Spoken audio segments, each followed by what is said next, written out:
Bienvenue sur LinguaWire français B1. Aujourd'hui, on parle de robots aux États-Unis et d'un grand test de dégustation sur le jollof rice en Afrique de l'Ouest. Pour vous aider à comprendre cet épisode, retrouvez les transcriptions, les traductions en anglais et le vocabulaire expliqué sur linguawire.com.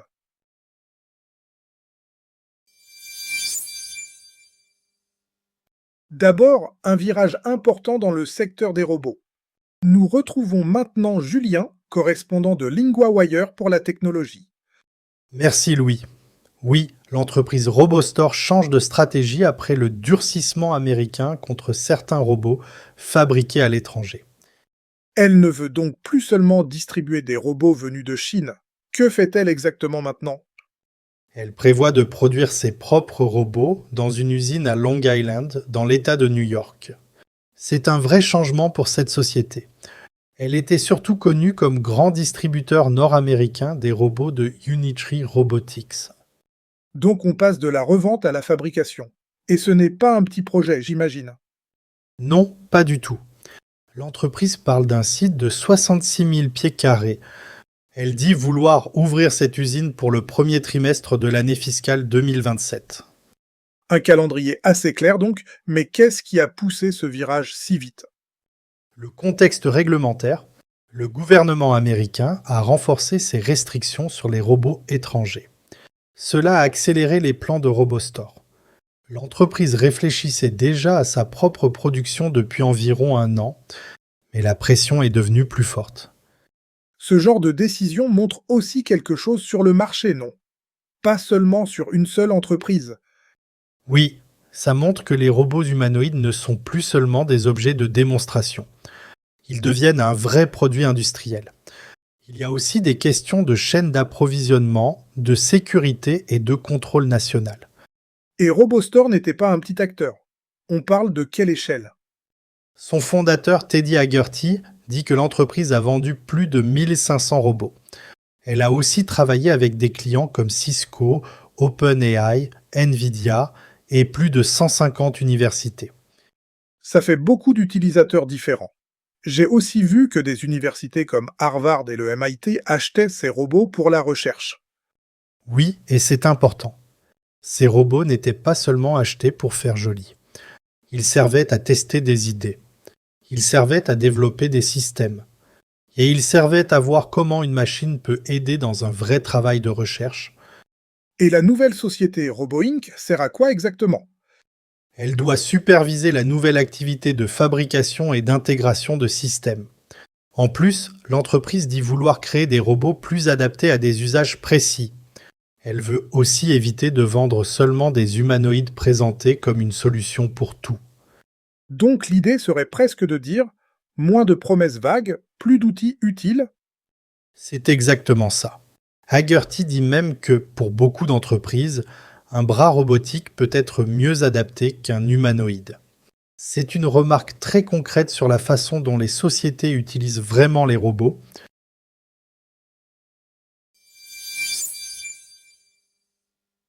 Passons maintenant à un plat célèbre d'Afrique de l'Ouest et à une grande dégustation près de Washington. Nous retrouvons maintenant Inès, correspondante de LinguaWire pour la culture. Merci Louis. Oui, à Washington, des centaines de personnes ont goûté différents jollof rice lors d'un test à l'aveugle. Le jollof rice, c'est déjà une histoire en soi. Mais qu'est-ce qui s'est passé exactement ce jour-là? Samedi, environ 2000 personnes ont fait la queue près de Union Market. Elles ont reçu de petits gobelets de dégustation de couleurs différentes. Le but était de comparer plusieurs versions du plat sans savoir d'abord qui les avait préparées. J'aime bien cette idée du test à l'aveugle. Elle enlève un peu le débat émotionnel, non? Oui, en théorie, parce que le débat est très ancien et très vif. Des cuisiniers du Nigeria et du Ghana disent depuis longtemps qu'ils font le meilleur jollof. Et des chefs du Sénégal disent que le plat vient de chez eux, dès le XIVe siècle. Donc ce n'est pas seulement une question de goût, mais aussi d'identité et d'histoire. Exactement.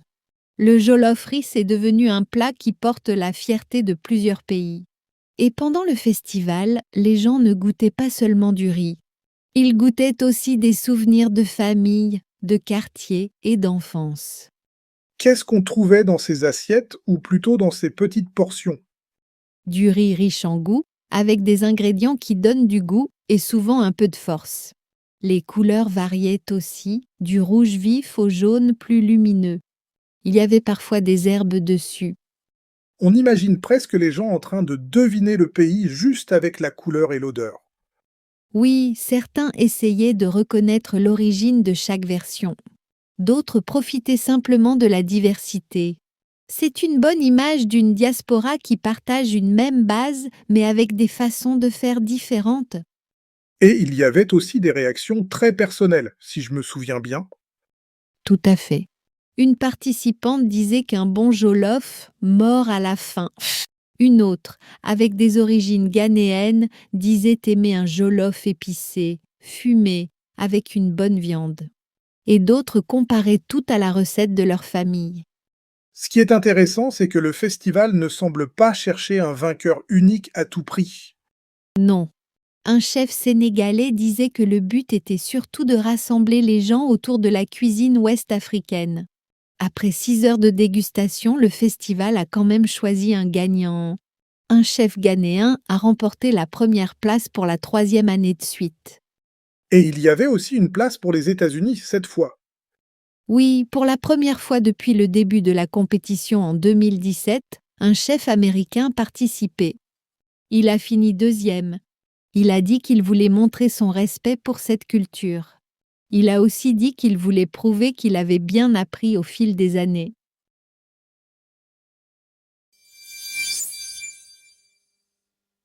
Pour le vocabulaire, on reste sur la cuisine du deuxième reportage. Le mot le plus utile ici, c'est la dégustation. Cela veut dire le fait de goûter plusieurs aliments pour les comparer. Dans le reportage, il y a eu une dégustation à l'aveugle avec beaucoup de monde. Exemple. La dégustation des soupes a duré toute la soirée. Deuxième mot, faire la queue. Cela veut dire attendre les uns derrière les autres. Dans le reportage, 2000 personnes ont fait la queue près de Union Market. Exemple. Il a fallu faire la queue pendant 20 minutes. Troisième mot, la recette. Cela veut dire la liste des ingrédients et la manière de préparer un plat. Dans le reportage, beaucoup de personnes comparaient le jollof à la recette de leur famille. Exemple. Ma grand-mère m'a donné sa recette de soupe. Pour la grammaire, on regarde il y a, on l'utilise pour dire qu'une chose existe ou se trouve à un endroit. Exemple. Il y a 2000 personnes près de Union Market. Exemple. Il y a des herbes dans ce plat. Répétez, il y a.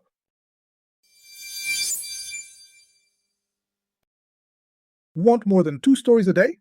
Sign up at linguawire.com for the free daily digest. 4 short stories in French with English translations, matched to your level, in your inbox every morning. Set up your free subscription at linguawire.com.